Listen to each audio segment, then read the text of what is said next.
خدا کا سلام ہو. تو میں آ گیا ہوں. جب چاہے آپ شروع کریں اور ہم پروگرام شروع کرتے ہیں. جو بھی اہل دل ہے خدا کے متعلق یہی جیون کا مقصد ہے. جناب مسیح زمانہ، اللہ کے دل، آج کے دور کے نئے آدم اور خدا کے باغ عدن حضرت زاہد علیہ السلام، ہم آج کے سوال و جواب کی تقریب میں سچے لمحات خدا کے ساتھ ہمارے اس پروگرام میں ہم آپ کا استقبال کرتے ہیں، آپ کو خوش آمدید کہتے ہیں. ہماری ایڈمن ٹیم اور پیغمبر خدا حضرت سورج خان صاحب. جی حضور خدا کی سلامتی. جی ایک ممبر کا سوال ہے کہ خدا کی ذات کون ہے اور اس کا اصل نام اور مکمل تعارف کیا ہے؟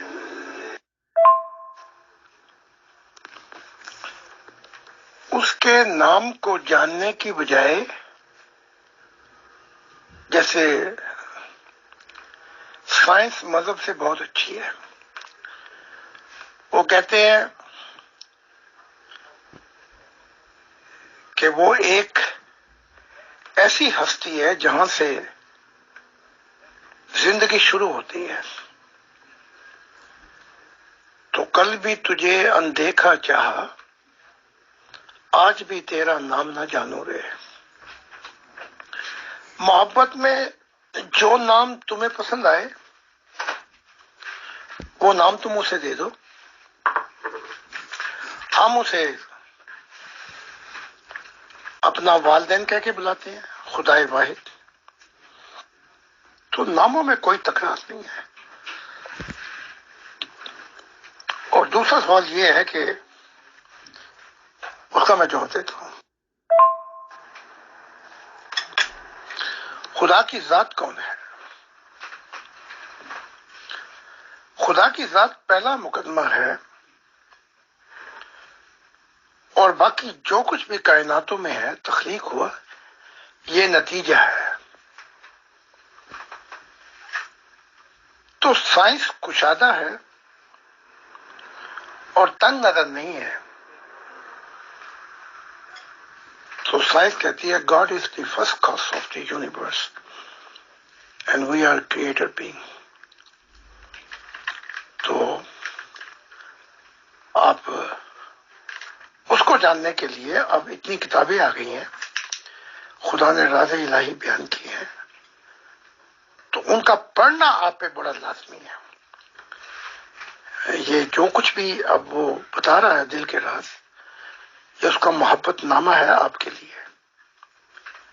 تو جو آپ پڑھتے جائیں گے، مجھ سے ہی ساری زندگی سوال کرتے رہیں گے تو بات نہیں بنے گی. تو اگر دل میں درد ہے، اسے پہلی محبت مانتے ہیں. ہم اپنے خاندان والے بھی اگر کافی عرصے کے بعد ملے تو تڑپ کے ملتے ہیں، اور اگر کوئی ہمارا بھائی بند کئی سالوں کے بعد ملے تو رو رو کے ملتے ہیں. تو بس یہ فرق ہے. جو آپ معرفت الہی کے رازوں میں غوطہ لگائیں گے، وہ راز کھلتے چلے جائیں گے، اس کا تعارف بھی ہوتا جائے گا. جی حضور بہت شکریہ. جی ہمارے ایک اور ممبر کا سوال ہے. جناب میں ایک طالب علم ہوں، الحمدللہ مسلمان ہوں. میرا ایک سوال ہے کہ عیسائیت میں اللہ تعالیٰ کے متعلق بہت سی الجھنیں دکھائی دیتی ہیں، اس کی کیا وجہ ہے کہ عیسائیوں میں 3 خداؤں یعنی خدا، روح القدس اور بیٹا کو ایک ہی ذات سمجھا جاتا ہے، جبکہ اسلام میں اللہ تعالیٰ کے واحد یعنی ایک ہونے کا صاف صاف درس ملتا ہے؟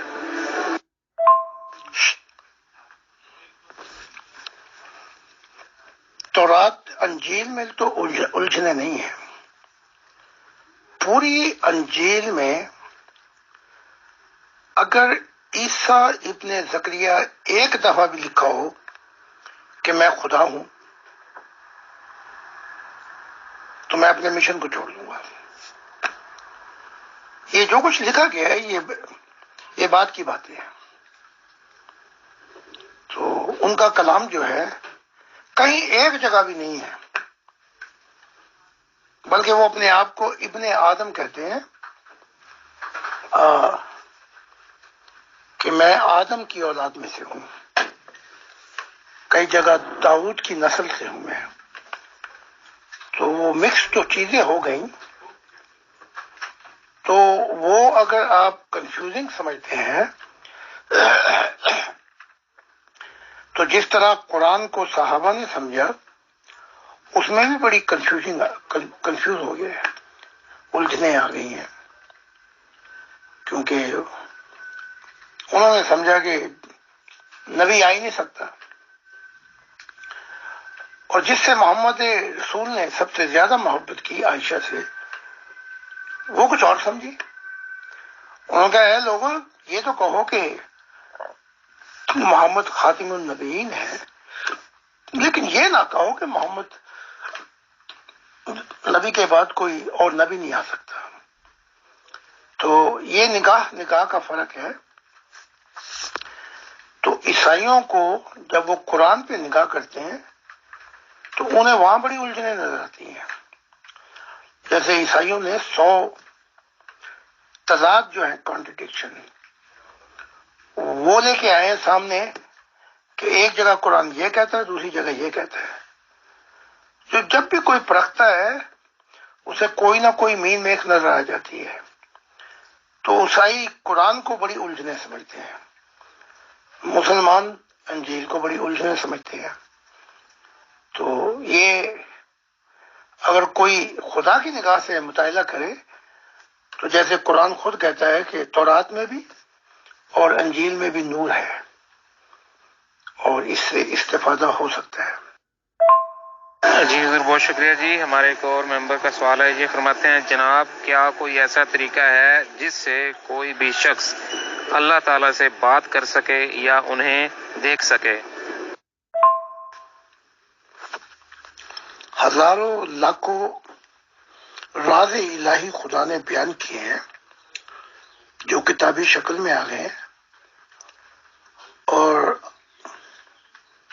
آپ ابھی بھی پوچھ رہے ہیں کہ کوئی ایسا طریقہ ہے کہ خدا سے بات کر سکے۔ پیارے شروع تو کریں راز الہی کو پڑھنا، اس میں طریقے ہی طریقے ہیں۔ اب کوئی الادین کا چراغ تو ہے نہیں میرے پاس کہ میں رگڑوں اور خدا سے ملاقات ہو جائے۔ تو ابھی یہ نہیں پتا کہ آپ نے ابھی وہ عہد دیا ہے کہ نہیں۔ تو جب خدا کہتا ہے کہ میں اپنے دل کے راز بیان کر رہا ہوں تجھے، تو سارے طریقے ہیں، لیکن اگر اتنا بھی وقت نہیں نکل سکتا کہ آپ خدا کی وہ جو راز الہی بیان کر رہا ہے دل کے محبت کے، اس کے لیے وقت نہیں ہے، تو میں چاہے کروڑوں طریقے بتا دوں، کیا فرق پڑے گا اس سے؟ جب کوئی خدا کی آواز کوئی نہیں سن سکتا جو وہ دے رہا ہے اب، تو میں طریقے بتاؤں گا تو اس سے کیا فرق پڑے گا؟ تو آپ مہربانی کر کے راز الہی پڑھنے شروع کریں تاکہ آپ کے دل کی دنیا بدل جائے اور آباد ہو جائے۔ جی سر بہت شکریہ جی۔ ہمارے ایک اور ممبر کا سوال ہے، یہ فرماتے ہیں محترم زاہد خان صاحب سے سوال ہے کہ کیا اچھائی اور برائی دونوں خدا کی پیدا کردہ مخلوقات ہیں؟ میرے جیسا ہر عام شخص اکثر یہی سوچتا ہے کہ اللہ تعالیٰ کے قادر مطلق ہونے کے باوجود اس دنیا میں برائی کیوں ہے؟ کیا اللہ تعالیٰ کے لیے یہ ممکن نہیں کہ وہ برائی کی دنیا کو ہمیشہ کے لیے ختم کر دے اور صرف اچھائی یا ایسے لوگ ہی پیدا کرے جن کا برائی سے کوئی تعلق نہ ہو؟ آپ کو سب سے پہلے یہ چیز سمجھ لینی چاہیے کہ وہ انسان کو وہ چابیاں دے چکا ہے پیار میں جو اس کے پاس تھی۔ کائنات کو تباہ کر سکتا ہے، لیکن محبت کے لیے محبت زبردستی نہیں ہوتی، نہ اس میں شرطیں ہوتی ہیں۔ تو وہ سارا اختیار آپ کو دے چکے ہیں، جسم دیا کہ اس سے جلدی روحانی ترقی کر لے، قوم مکان کا دماغ دیا تو جو چاہے سوچے، لیکن خدا کے متعلق خالص سوچے تو نیک، مقدس اور پاک ہو جائے گا۔ قوم مکان کی شعور دیا کہ جتنا بھی تو جاننا چاہتا ہے خدا کے متعلق، بادلوں کی طرح اڑتے ہوئے تو خدا سے مل سکتے ہیں۔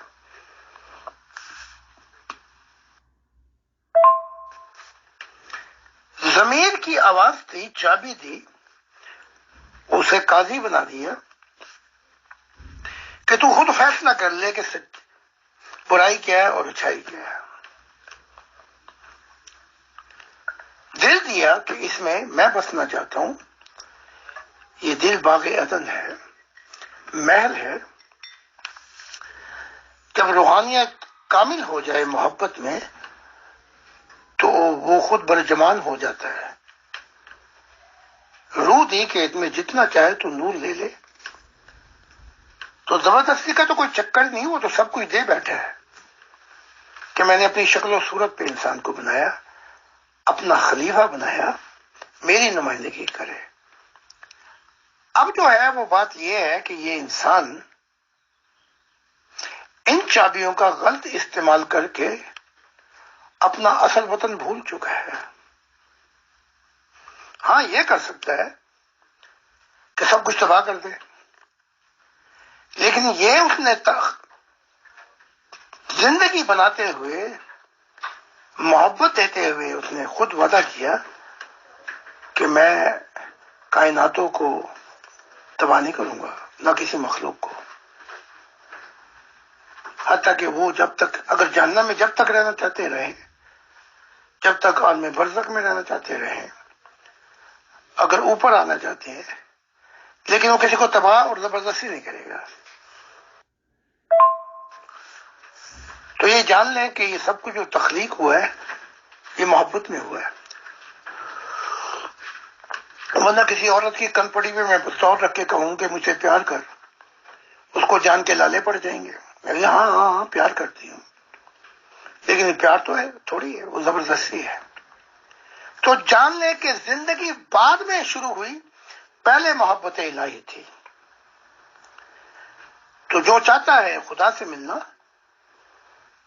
کھلی راہیں ہیں، کوئی وہاں کھڑکیاں شڑکیاں نہیں ہیں، کوئی دروازے نہیں ہیں، جب چاہے مل لے۔ تو جب آپ ان چیزوں کو سمجھ جائیں گے تو پہلے تو اپنے آپ کو خدا کے ساتھ ایک کر کے وہ چشمے سے محبت کا پانی پی کے اپنے پیار کی بھوک مٹا گئے، پھر آپ دوسروں کی مدد کر سکتے ہیں۔ لیکن دوست کے بھی انسان نہیں بنائیں گے، خدا نے نہیں بنائی، وہ انہوں نے خود کہہ دیا ہر کتاب میں کون ہوتا ہوں جو تمہیں تو عذاب دوں۔ یہ ساری حرکتیں ہماری ہیں، اور برائی کا پیدا کرنے والا ہرگز نہیں ہے۔ شروع سے اس نے کہا کہ میں، اے آدم، یہ راہ ہے جو نور اور محبت میری طرف آتی ہے۔ تو جو لوگ کہتے ہیں یا جو مذہب کے برائی خدا نے پیدا کی، بالکل جھوٹ بولتے ہیں اور بہتان کرتے ہیں، اور خدا ہر کتاب میں اس کا انکار کر رہا ہے کہ میں ایسا نہیں ہوں۔ تو یہ برائی کی تخلیق یا تو ہوئی ابلیس جو شیطان بن گیا، یا اور مخلوقات سے، یا انسان سے۔ وہ صرف اچھائی ہے، صرف محبت ہے، صرف زندگی ہے، وہ نور ہے جس سے سکون مل جائے، آزادی مل جائے مکمل طور پہ، نہ ختم ہونے والی محبت بھی مل جائے۔ ایسا سر چشمہ ہے جس کو پی کر پھر انسان کبھی پیاسا نہیں رہتا۔ جی حضور بہت شکریہ جی۔ ہمارے ایک اور ممبر کا سوال ہے، یہ فرماتے ہیں زاہد خان صاحب، میں اکثر سوچتا ہوں کہ خدا کی ذات معجزات کب اور کن حالات میں ظاہر فرماتی ہے؟ کیا آج کا دور اور ہمارے ارد گرد کے حالات ایسے نہیں کہ اس دور میں معجزات ہوں اور انسانیت کو دکھ درد سے فوری طور پر چھٹکارا حاصل ہو؟ تمہیں ایسی چیز سوچنے میں وقت ضائع ہوگا۔ سب سے بڑی جو معجزہ ہے وہ تو بھائی تیری ذات ہے کہ جب وہ نطفہ، اس میں کچھ بھی دکھائی نہیں دیتا، اور وہ نہ دکھائی دینے والا نطفہ ہوتا ہے. اب تو ٹیکنالوجی بڑی آگے آ گئی ہے، بعد میں وہ دکھائی دیتا ہے. تو سب سے بڑا معجزہ تو یہ ہے. اگر معجزوں سے دنیا آنی ہوتی تو یہ تو تجربہ ہو چکا ہے پیارے. 2000 سال پہلے عیسیٰ نے اتنے معجزے دکھائے، لیکن جب معجزات بند ہوئے تو پتھر اٹھا کے انہوں نے عیسیٰ کو لہو لہان کر دیا. تو معجزے جو ہیں وہ تو سمندر کا نمکین پانی ہے، وہ پھر پیاس اور لگا دیتا ہے. اب دیکھیں نا کہ وہ محمد صاحب جہاں پہ سب سردار اکٹھے ہوتے تھے، انہوں نے معجزے مانگے. آپ نے کہا یہ قرآن کی تعلیم ہے میرے پاس، اس میں ہی سب کچھ ہے، ورنہ وہاں دکھا دیتے نا کوئی معجزہ. انہوں نے کہا اچھا یہ کام کر کے نہری بنا دے کوئی، ہم بڑے پیاسے ہیں. آپ نے بار بار یہی کہا کہ یہ تعلیمات ہیں، اس کے اندر سب کچھ ہے. تو معجزے جو مانگتے ہیں وہ خدا کا نہیں ہونا چاہتے.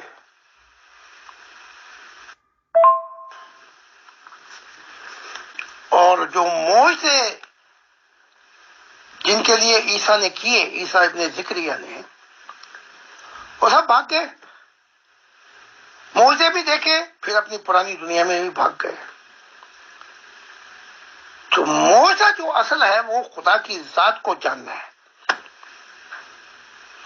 جو اصل معجزہ ہے وہ خدا کو پانا ہے. جو اصل معجزہ ہے خدا کی محبت میں اتنا کامل ہو جانا ہے کہ روحانی سے اتنی کھل جائے کہ فرشتے اور اعلیٰ مخلوق خود آ کر کہیں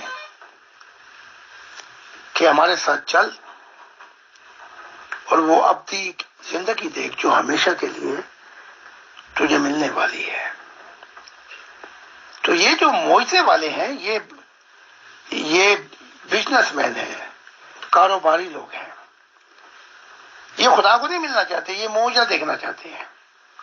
اور جیون کا جو مقصد ہے وہ ہے خدا کا ہو جانا، بغیر معجزوں کے، بغیر کسی لالچ کے، بغیر کسی شرطوں کے، تاکہ زندگی کا مقصد پورا ہو. اس کے بعد آپ دیکھیں موت کے بعد کی زندگی میں معجزے ہی معجزے ہیں جو ہمیشہ کی زندگی ہوگی. لیکن ہم یہاں پہ ہمیں سوئی بھی نہ چبھے اور ہم سب کچھ پا لیں. یہ لوگ بگوڑے قسم کے لوگ ہیں. اسی طرح معجزے دیکھیں گے، اسی طرح یہ واپس اپنی پرانی دنیا میں چلے جائیں گے. تو یہ سوچنا چھوڑ دیں معجزوں کا. اب اتنے راز الہی آئے ہیں، خدا کہہ رہا ہے یہ دل کی کھڑکیاں جب کھلیں گی جب کوئی مجھے محبت میں جانے گا. اب اتنے راز الہی ہیں. اب جو انسان ان راز الہیوں کو جاننا چاہے گا اس کے لیے معجزے معجزے. جیسے میرے آنکھوں میں نور ہے، 1 سیکنڈ میں کوہ مکان سے میں نکل جاتا ہوں. 52 نبی ہیں یا 55، ہزاروں لوگوں نے جب وہ سفر کیا انہیں کسی معجزے کی ضرورت نہیں ہے. اب تو جن جن لوگوں نے معجزے دیکھے وہ سارے بھگوڑے بھاگ گئے اپنی پرانی دنیا میں. تو معجزے نہ مانگے، خدا کا ہو. خدا جیون کا مقصد کو جاننے کی کوشش کریں، یہاں سے خدا کی دنیا آئے گی.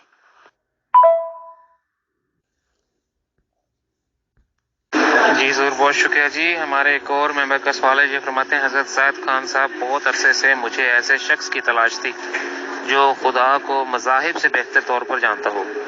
آپ کی تعلیمات بڑی سادہ ہیں اور اللہ تعالیٰ کے متعلق ہزاروں رازوں سے پردہ ہٹا دیتی ہیں. میرا سوال یہ ہے کہ پرانے عہد نامے میں اللہ تعالیٰ کے متعلق بہت زیادہ بتایا گیا، یہاں تک کہ بائبل ایسے لوگوں سے بھری پڑی ہے جنہوں نے اللہ تعالیٰ سے ملاقات کی اور انہیں خدا کا قرب حاصل رہا۔ پھر ایسا کیوں ہوا کہ کئی صدیاں گزر گئیں لیکن خدا انسانیت سے اتنا قریب دکھائی نہیں دیتا؟ کیا انسانیت اور خدا کے مابین اس فاصلے کے لیے انسانیت خود ذمہ دار ہے؟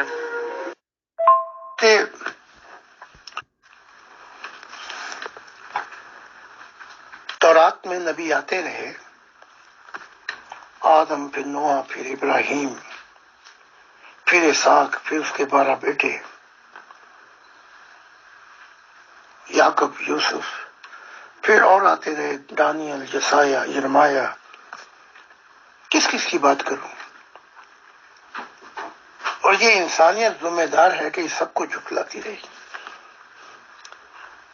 اگر یہ ان کو مان لیتی تو اور جو دروازہ ہے وہ کشادہ ہو جاتا، آج انسانیت کا یہ حال نہ ہوتا۔ کسی نبیوں کو کئیوں کو مار دیا، کئیوں پہ پتھر، کئیوں کو چپ کرا دیا، اس لیے یہ حال یہاں تک پہنچا ہے۔ تو اب یہ ہے کہ عیسیٰ بھی آئے، محمد صاحب بھی آئے، لیکن یہ لوگ پیاسے تھے، ہمیں دنیا بھی ملے، ہمیں یہ بھی ملے، وہ بھی ملے۔ لیکن جو خدا والے تھے، وہ صدیوں میں کوئی آتا ہے تو اسے نہ فرشتے اس کی پرواز کو پکڑتے ہیں، وہ سیدھا خدا سے مل لیتے ہیں۔ اب میرے دور کے اندر مجھے پاکستان میں کئی دفعہ قتل کرنے کی کوشش کی، جیل سنائی، اور اگر خدا مجھے نہ بچاتا تو کبھی کا مار دیا تھا۔ حتیٰ کہ یورپ کے اندر جن نبیوں سے میں واقف ہوں، میں نے انہیں ہمیشہ کہا اگر تم نبی ہو تو وہ تعلیمات پیش کرو جو خدا نے دی ہے۔ پھر وہ وہی قصے سنانے لگے اسلام کے۔ اسی طرح یہودیوں میں بھی ہوا کہ موسیٰ شریعت کے تابع ہوتے تھے تو راز الہی جو تھے وہ نہیں بتا سکے۔ عیسیٰ تو خود کہتے ہیں، عیسیٰ ابن زکریا، میں تمہیں آسمانی باتیں کیسے بیان کروں، یعنی کہ جنتوں کی اور خدا کے راز، جب تم زمینی باتیں نہیں سمجھتے۔ تو پتہ لگا کہ بہت سے نبی جب ان کے ساتھ سختی کی گئی، ان کو مارا گیا، قتل کیا گیا، جیسے یحییٰ کا سر کاٹ کے ہاتھ میں پکڑا دیا گیا، تو وہ بیان نہیں کر سکے راز الہی۔ اس کا نقصان کس کو ہوا؟ انسانیت کو ہوا۔ اب میں آیا ہوں، میں جن نبیوں سے واقف تھا انگلینڈ میں، امریکہ میں، آگے پیچھے، میری ان کو ہمیشہ یہی ایڈوائس تھی کہ جو آنے والا ہوتا وہ یہ نہیں کہتا اللہ اللہ کرو، روزے رکھو، تسبیح پھیرو، وہ راز الہی بیان کرتا ہے۔ بہرحال وہ میرے سامنے ہی جو انگلینڈ میں، آئرلینڈ میں، امریکہ میں، ان کو قتل کر دیا گیا، یعنی یہاں پر، اور 5 حملے مجھ پہ کیے گئے ہیں جن میں زخمی بھی ہوئے، مجھے بھی زخمی ہوا اور گولیاں چلیں، لیکن بچانے والی ذات نے مجھے بچا لیا۔ پھر 24 گھنٹے پولیس کی پروٹیکشن میں رہتا ہوں، جہاں بھی جاتا ہوں پولیس چلتی ہے، ورنہ انہوں نے مجھے بھی مار دیا تھا۔ لیکن میں نے فیصلہ کر لی ہے کہ یہ جان جو ہے یہ اتنی قیمتی نہیں ہے۔ جو سب سے قیمتی چیز ہے وہ راز الہی ہے جو میں بیان کروں۔ تو یہ خدا نہیں ہے جو فاصلے دیتا ہے انسانیت اور اپنے درمیان، اس کی ذمہ دار انسانیت خود ہے۔ اور اب جو بنیاد تیار ہوئی ہے جیسے خدا نے بتایا کہ یہ نسل جو ہے یہ ناشکری ہے تو گزر جائے گی، اس کے بعد شکر گزار لوگ آئیں گے، اور اس صدی کی آخر کے اندر وہ لوگ آئیں گے جو مجھ سے پیار کریں گے۔ تو اب یہ معاملات جو ہیں اسے قیامت کہا گیا ہے کہ برائی کی دنیا ختم ہو جائے گی، انسان اندھیروں سے نکل کے نور کی طرف آ جائے گا۔ تو آپ بھی وہ ستارہ بن سکتے ہیں جو انسانیت کو نور دے، روشنی دے۔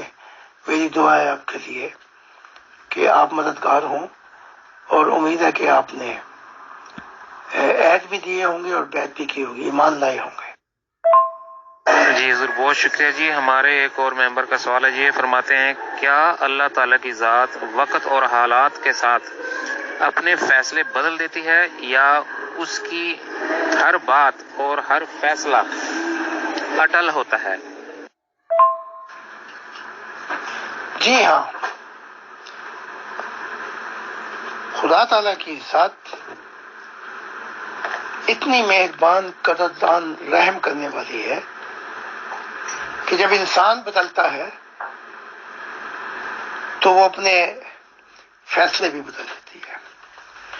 آپ کو ایک واقعہ بتاتا ہوں۔ یونا متی نینوا جو نبی تھے، کہا کہ نینوا جا اور ان کو کہے کہ ظلم مت کرو اور یہ کام مت کرو تو میں تم پہ رحم کروں گا، اور اگر تم ظلم پہ ظلم اپنے اور انسانیت کا غلط استعمال، ہر برائی سے تم پاس نہ آئے تو میں جب تمہیں چھوڑ بیٹھوں گا تو شیطان تمہیں پھر اندھیرے آ جائیں گے۔ تو اللہ تو عذاب نہیں دیتا، لیکن جب وہ کسی انسان کی زندگی سے نکل جائے تو اسے مصیبتیں ہی مصیبتیں۔ وہ بات نہیں آئے تو بتایا کہ 40 دن کے بعد ان کو کہہ رہے کہ تمہارے پاس یہ بری آفتیں آئیں گی اور اب بھی میرے ہو جاؤ۔ وہ تب بھی انہوں نے سنی انسنی کر دی۔ تو وہ بعد میں جب یونا متی نینوا کو چھوڑ کے چلے گئے تو ان لوگوں کو خیال آیا کہ شاید یہ نبی ہو، تو وہ روئے پیٹے معافی مانگی، خدا نے بھی معاف کر دیا۔ اب یونا متی نینوا سے تو نکل آئے، لیکن ساحل سمندر پہ بیٹھ کے جب وہ 40 دن گزر گئے تو پوچھتے تھے بھائی کس قسم کا عذاب آیا نینوا والوں پر؟ انہوں نے کہا کوئی عذاب نہیں آیا، سب خیریت ہے۔ تو غصے میں آ گئے کہ اللہ تعالیٰ نے کہا تھا کہ یہ ہو جائے گا عذاب، اور وہاں تو بالکل خیریت ہے۔ تو خدا سے ناراض ہو گیا یونا متی نینوا والا کہ اگر تو نے عذاب نہیں دینا تھا تو نے مجھے کیوں بھیجا وہاں پر؟ تب خدا نے کہا کہ اے یونا، خواب میں دیکھا یونا نے کہ میں مچھی کے پیٹ میں چلا گیا، اور قرآن بھی کہتا ہے کہ اگر وہ معافی نہ مانگ رہا ہوتا تو مچھی کے پیٹ سے نہ نکلتا۔ وہاں پر اس نے کہا تھا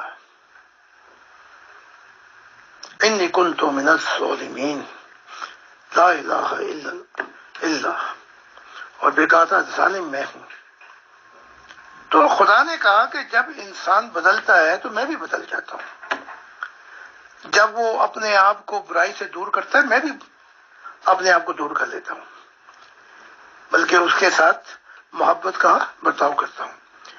تو بالکل خدا کی ذات اپنے فیصلے بدلتی، کوئی فیصلہ خدا کا اٹل نہیں ہے۔ تو اب یہ جو دور ہے یہ ایک انسانیت کا دور ہے جس کا محور خدا کی ذات ہوگی۔ تو یہ ابھی ابتدا ہوئی ہے، دعا ہے کہ آپ مددگار بنیں اور اس گڈ نیوز کو، یہ جو خوشخبری ہے اس کو پوری جہاں جہاں اس کو پہنچا دیں۔ جی حضور بہت شکریہ جی۔ ہمارا ایک اور ممبر کا سوال ہے، یہ فرماتے ہیں میرا زاہد خان صاحب سے سوال ہے کہ خدا نے الہامی کتابوں بائبل قرآن میں بار بار یہ مطالبہ اور درخواست کیوں کی ہے کہ اسے تلاش کیا جائے، یا یہ کہ ہم اس کی عبادت کریں؟ انسان کو عبادات سے کیا حاصل ہوتا ہے؟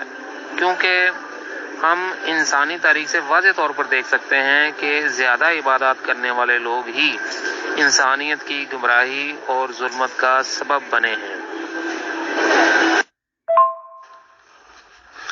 آپ نے کتابوں تورات، انجیل اور قرآن کا پورا مطالعہ نہیں کیا۔ اگر آپ قرآن کا بھی مطالعہ کر لیتے تو یہ بات واضح ہو جاتی کہ خدا نے یہ نہیں کہا کہ مجھے تلاش کرو، بلکہ قرآن کی تعلیم سے یہ پتہ لگتا ہے کہ وہ بندوں کو تلاش کرتا ہے۔ پہلے تو یہ چیز صاف ہو جائے۔ میں بھی آپ کے سامنے رکھ دیتا ہوں۔ وَاسْكُرُونِي أَذْكُرُكُمْ، تم اذکرونی وَاسْكُرُكُمْ۔ مجھے اس وقت قرآن کی آیت بول رہی ہے، لیکن ترجمہ یہی ہے کہ میں تو تمہیں یاد کرتا رہتا ہوں، تم مجھے کبھی یاد کر کے دیکھو۔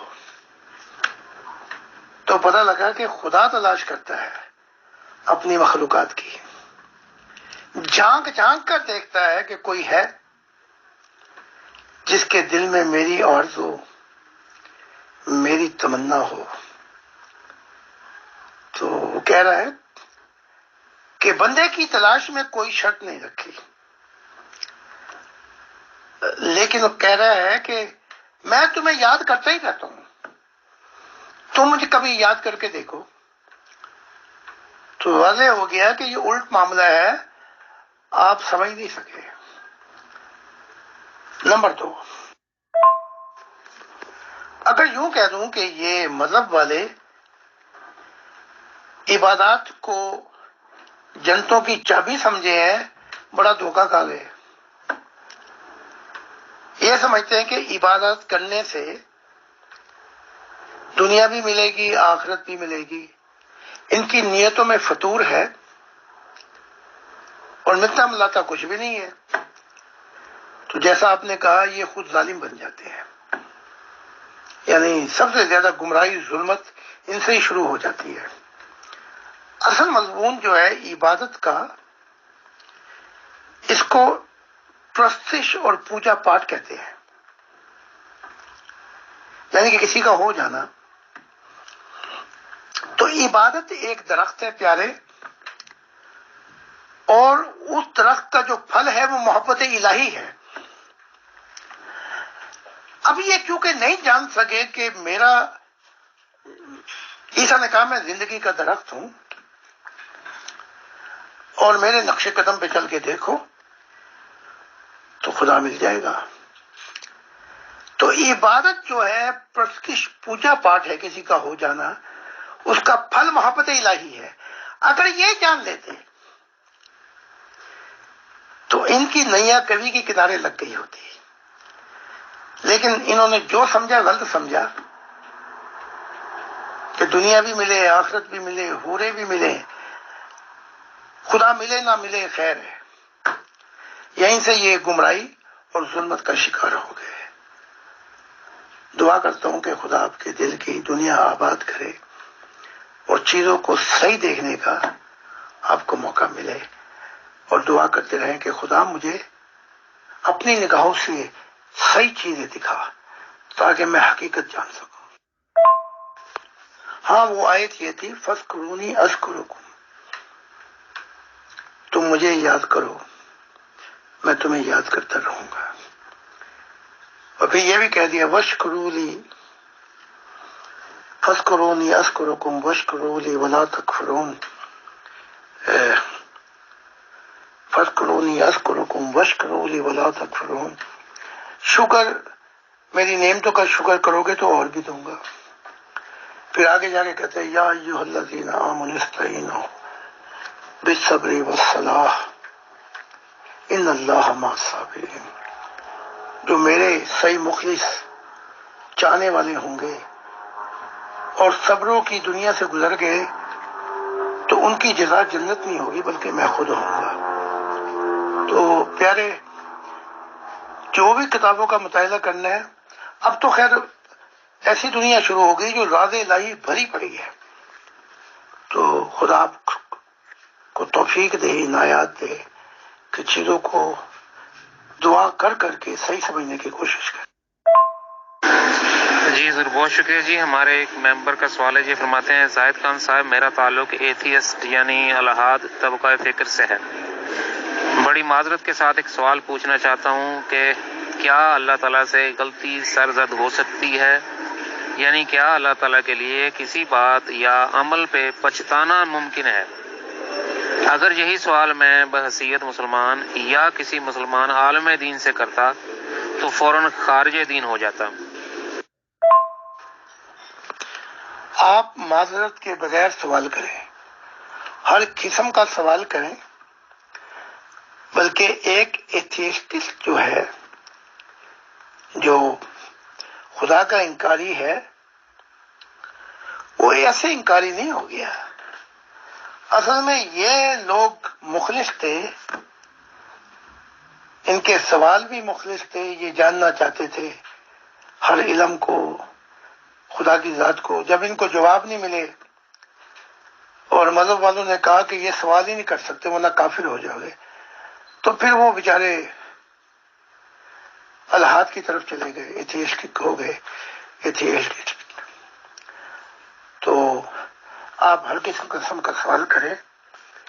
تو آپ کا جو سوال ہے وہ یہ ہے کہ کیا خدا پچھتانا ممکن ہے؟ ہاں، خدا کا پچھتانا ممکن ہے، اور میں آپ کو ثبوت دیتا ہوں۔ پرانے عہد نامے میں جینسی کوئی 2 یا چیپٹر 2 یا 3 ہے، اس میں خدا پچھتاتا ہوا کہتا ہے کہ وہ انسان کو بنا کر بڑا غمگین ہوا، کیونکہ انسان کے خیال سدا برے ہوتے ہیں اور خدا برائی سے بہت دور ہے۔ تو خدا کی ذات پچھتائی کہ میں نے اسے محبت کے لیے پیدا کیا تھا، لیکن اس کے خیالات، میں نے چاہا تھا کہ اس کو اندھیروں سے نور کی طرف لے آؤں، لیکن اس کے خیالات سدا برے ہوتے ہیں، اور خدا غمگین ہوا، تو بالکل پچھتایا خدا۔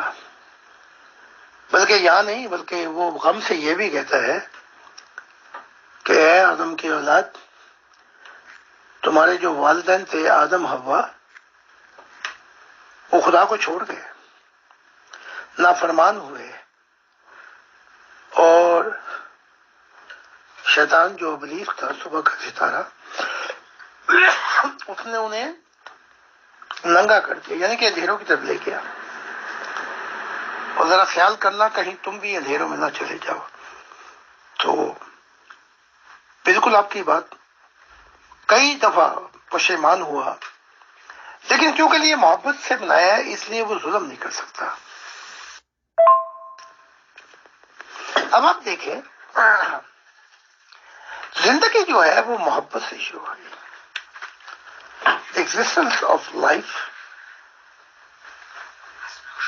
دی essential was the motivation of love. زندگی کبھی اپنا وجود نہ لے پاتی اگر محبت نہ ہوتی۔ تو یہ محبت ہی تھی، کیونکہ محبت تو تھی خدا کے پاس، کوئی لینے والا نہیں تھا۔ تو یہاں سے زندگی اس نے شروع کی، ظاہری، ایکسٹرنل اینڈ انٹرنل کریشن، ظاہری اور روح کی دنیا تخلیق کی۔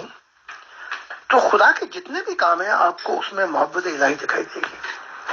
پھر اس نے وہ اختیار جو اس کے پاس ہے وہ انسان کو دے دیا، جسم دیا کہ تو روح کی دنیا میں وقت بہت لگتا تھا، کروڑوں کھربوں سال لگ جاتے تھے، ظاہری کائنات بنائی۔ تو ہماری روح جو ہے یہ ظاہری کائنات سے پرانی ہے۔ پھر جسم دیا، اس جسم سے 70-80 سال میں وہ ترقی ہو سکتی ہے جو خربوں سال نہیں ہو سکتی روح کی دنیا میں۔ آپ کو خدا کا دماغ ہے، اس نے آپ کو دماغ دے دیا، جو چاہے سوچے، چاہے تو خدا کے متعلق بھی سوچے، غلط سوچے صحیح سوچے، شعور دے دیا، جہاں تک تو چاہے بادلوں میں اڑ کر خدا کا دیدار کر، آخرت کی زندگی جان، ضمیر دیا کہ اچھائی برائی کا فیصلہ تو خود کر لے، اور اسی ضمیر کو، ضمیر کی روشنی کو خدا کی طرف لے کے جائے تو فرشتے اور مخلوقات، یہ جو روحانی اندھا پن ہے یہ بھی دور ہو سکتا ہے۔ دل دیا کہ یہ دل ہے جس کی وجہ سے میں نے سب کچھ تخلیق کیا، اور اگر تو میرا ہو جائے تو یہ دل جو باغ عدن ہے، اس میں تو انتظار کر رہا ہوں کہ میں آؤں۔ تو روح دی کہ جتنا چاہے کوہ مقام میں آزاد ہو جا، محبت النور پا کے۔ تو یہ جواب ہے، آپ ایز اے الحاد ایتھیسٹک جو بھی چاہیں آپ ہر قسم کا سوال کریں مجھ سے، میں جواب دوں گا، اور میں آپ کے سوالوں کی قدر کروں گا کہ اصل لوگ آپ ہی ہیں۔ آپ سے جو غلطی ہوئی ہے کہ آپ خدا کا انکار کر بیٹھے، وہ غلطی آپ سے جو ہوئی ہے وہ کروائی گئی مذہب والوں نے، کیونکہ یہ ظالم ہے جنہوں نے آپ کی تلاش بند کرا دی۔ یہ بہت بڑا ظلم ہے۔ جی بہت شکریہ جی۔ ہمارے آج کے اس پروگرام کا آخری سوال ہے جی، ایک ممبر فرماتے ہیں، حضرت زاہد خان صاحب میرا آپ سے یہ سوال ہے کہ کیا اللہ تعالیٰ کسی شخص یا قوم کی آزمائش کے لیے کوئی ایسا کام کرنے کا مطالبہ کر سکتا ہے جس کی بنیاد برائی پر مبنی ہو، جیسا کہ مذاہب کی تاریخ خدا کے نام پر قتل و غارت سے آراستہ کر دی گئی ہے جو کبھی جھٹلائی نہیں جا سکتی، یا یہ کہ خدا نے حضرت ابراہیم سے مطالبہ کیا کہ اپنے بیٹے کے گلے پر چھری پھیر دے؟ ایسے بہت سے کٹھن سوالات ہیں جو میں اکثر زبان پر لانے سے کتراتا ہوں کہ مذاہب کا خدا ایسا کیوں ہے، یا مذاہب خود بھی خدا کو اچھی طرح نہیں جانتے؟ آپ تورات کا پہلے مطالعہ کر لیں کہ کتنی دفعہ بنی اسرائیل جنہیں خدا نے کہا تھا کہ تمہیں جہانوں پہ فضیلت دی میں نے، وہ بار بار چھوڑ کے جاتے رہے۔ تورات کا مطالعہ کر کے دیکھ لیں کتنی دفعہ خدا کا دل توڑا، کتنی دفعہ وہ غمگین ہوا، کتنی دفعہ وہ چھوڑ کے چلا گیا، پھر رحم آیا اسے۔ اسی طرح قرآن میں بھی ہے کہ انسان بار بار دھوکہ دیتا ہے خدا کو۔ ہمارے جو ابا اماں تھے انہوں نے بھی دھوکے کی دکان کھول لی تھی، اس کے بعد بھی کہ وہ نافرمان ہوئے، چھوڑ گئے، تو قرآن ہی کہتا ہے فتاب علیہ انہ هو التواب الرحیم، اسے پھر بھی رحم آ گیا۔ تو خدا کون سا مطالبہ کرتا ہے بھائی تمہارے سے؟ تم بار بار اس کا دل توڑ دیتے ہو، جیسے خدا نے یسایہ سے کہا کہ مجھے نہ میرا دل ان کے عید میں ہے نہ قربانی میں ہے، مجھے نفرت ہے ان کے عید کا چاند جب دیکھتے ہیں، بکروں پہ ہاتھ مارتے ہیں، اور یہ ظالم پہ ظلم کیے جاتے ہیں۔ تو پتہ لگا کہ مذہب والے خدا کو نہیں سمجھتے اور ظلم پہ ظلم کیے جاتے ہیں۔ تو خدا نے کہا ان کے عید کے چاند، ان کی عیدیں، ان کی قربانیوں سے مجھے نفرت ہے۔ تو جا کے یسایہ نے بتایا، تو پھر پوچھا پھر ہم کیا کریں؟ کہا کہ تم انسانیت کو غلام بنائے بیٹھے ہو، تم ان کو آزاد نہیں کرتے ہو، ان کی دل کو تسلی نہیں دیتے، ان پہ رحم نہیں کرتے، ان کو غلط استعمال کر کے تم نے ان کو غلام بنایا ہوا ہے۔ مجھے نفرت ہے تمہاری عیدوں سے، تمہارے جو یہ مناتے ہو، بقرہ عید اور چھوٹی عید اور روز نمازیں، مجھے نفرت ہے ان سے، میں اپنا منہ پھیر لیتا ہوں۔ تو پتہ لگا کہ جتنی مذہب کے نام پر جنگیں ہوئیں، خدا کو تو نفرت ہے ان چیزوں سے، انہوں نے خدا کے نام پہ کی، لیکن خدا نے تو ان کو نہیں کہا تھا کہ تم لڑو مرو۔ اگر خدا نے یہ کہا ہوتا کہ اے محمد جہاد کر، تو پہلے وہ 12 سال تھے، جہاد کیوں نہیں شروع کرایا؟ اور صرف تبلیغ اور مصیبتوں میں ہو کر خدا کا پیغام دو۔ اب جب یہ جہاد شروع ہوتا ہے، یہ تو جب شروع ہوتا ہے جب محمد صاحب کے پاس طاقت آ گئی۔ یہی حال موسیٰ کا ہے، یہی حال اوروں کا ہے۔ تو پتہ لگا کہ یہ جو غلط کام ہوئے ہیں یہ خدا کے نام پہ ہوئے ہیں، خدا تو ایسا کبھی نہیں ہے۔ جن نے کہا ہو، بلکہ خدا تو یہی کہتا ہے ان کی کتابوں میں، ایک بندے کو مار دیا، ساری انسانیت کا قتل کر دیا تم نے۔ اب میں آتا ہوں وہ ابراہیم کے سپنے کی طرف۔ ابراہیم نے ایک خواب دیکھی تھی، اور وہ خواب یہ ہے کہ اپنے بیٹے کو ذبح کر رہے۔ اب اگر نبی خوابوں کا غلط مطلب سمجھ جائے تو اس میں خدا کا تو کوئی قصور نہیں ہے۔ اس لیے کہا گیا کہ روحانیت میں ہر نبی ایک جیسا نہیں ہے، نہ اس کا نور ایک جیسا ہے۔ قرآن میں بھی کہا گیا کہ اپنے آپ کو ذبح کر لو، اسے مطلب یہ تھوڑی کہ چھری پھینک دو اپنے آپ پہ، کہ اپنے بیٹے اسحاق کو ذبح کر۔ اصل مطلب تو یہ تھا کہ اس کو میرے لیے وقف کر دے، یعنی کہ اتنی تعلیم و تربیت اور محبت دے میری کہ وہ میرا خلیفہ بن جائے، جیسے قرآن کہتا ہے کہ وَإِذْ قَالَ رَبُّكَ لِلْمَلَائِكَةِ إِنِّي جَاعِلٌ فِي الْأَرْضِ خلیفہ، میں اپنا خلیفہ بناؤں گا، یعنی نائب بناؤں گا۔ اب وہ مطلب لے لیا گیا الٹا۔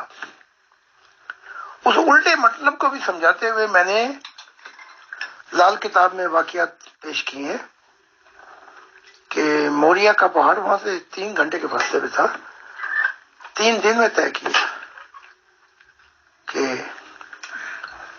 وہ سپنا جو ہے وہ پورا نہ ہو۔ بہرحال وہ آزمائش جو ابراہیم نے اپنے ذمہ خود ہی ڈال دی، اس کی بھی میں نے تعریف کر دی ہے، ڈیفینیشن، کہ وہ آخر میں اسحاق بھی خدا سے محبت کرتا تھا اور ابراہیم بھی کرتا تھا۔ اس واقعے کے بعد سارا چھوڑ کے چلی گئی۔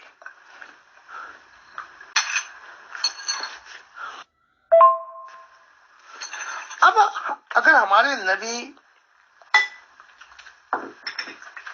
اپنی پنڈ جو ہے وہ فرشتوں کی اٹھا کے بیٹھے ہوئے ہیں، خدا کا تو کوئی قصور نہیں، یہ تو بالواسطہ دنیا ہے۔ تو ابھی تک نبی سپنوں کی دنیا میں رہے، لیکن اس کے بعد تو اور بڑی دنیا ہے، اور براہ راست دنیا ہے خدا کی، جو یہ نچلی کائنات ہے اس سے بہت اوپر ہے۔ اور جب وہاں پہنچ جاتا ہے تو وہاں سپنے ختم ہو جاتے ہیں، کشفے ختم ہو جاتے ہیں، روح خدا کے حضور سامنے کھڑی ہو جاتی ہے محبت الہی میں۔ تو ایک اور سوچنے کی بات، سوال میں آپ کو کر کے جا رہا ہوں، یہ سارے انبیاؤں کی پہنچ فرشتوں تک کیوں تھی؟ انہیں پتہ ہی نہیں لگا کہ فرشتوں سے آگے اور بھی جہان ہے اور بڑی اعلیٰ مخلوق تخلیقات کرتے تھے۔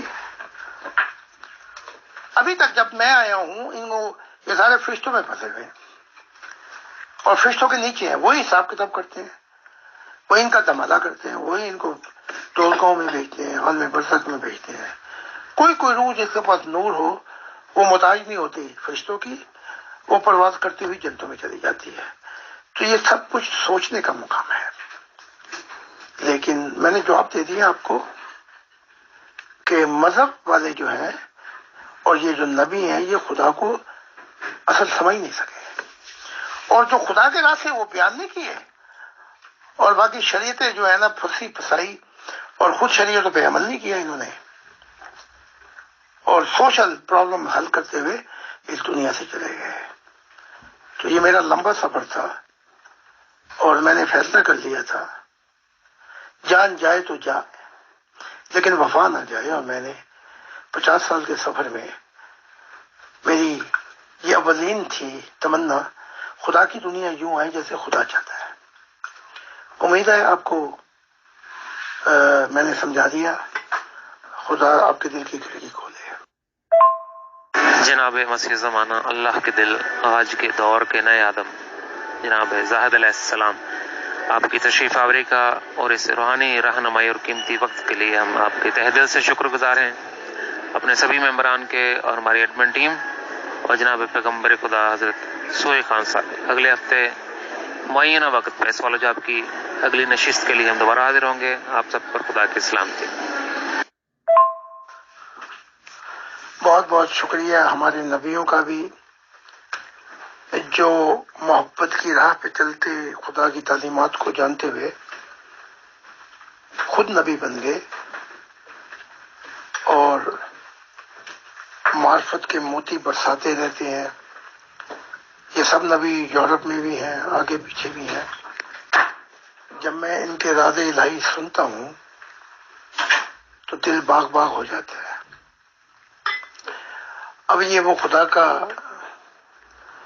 جو اس نے اعلان کیا ہے کہ یہ زمین انبیاء سے بھر جائے گی، تو نبی اس کو کہتے ہیں جو خدا سے ہم کلامی کرتا ہے، اس کا زندہ تعلق ہوتا ہے.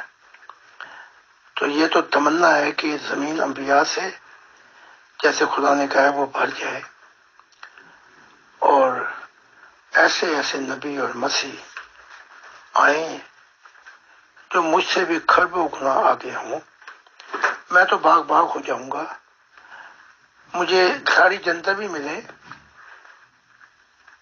یہ تو خدا کا انعام ہے. جنتے تو ایک وجدی دنیا ہے، اس کا تو بیان ہی باہر ہے. لیکن سب سے زیادہ خوشی یہ ہوگی کہ وہ لوگ جو خدا کی تعلیمات میرے ذریعے مجھ سے بھی بڑے ہو گئے. یہی والدین کی تمنا ہے.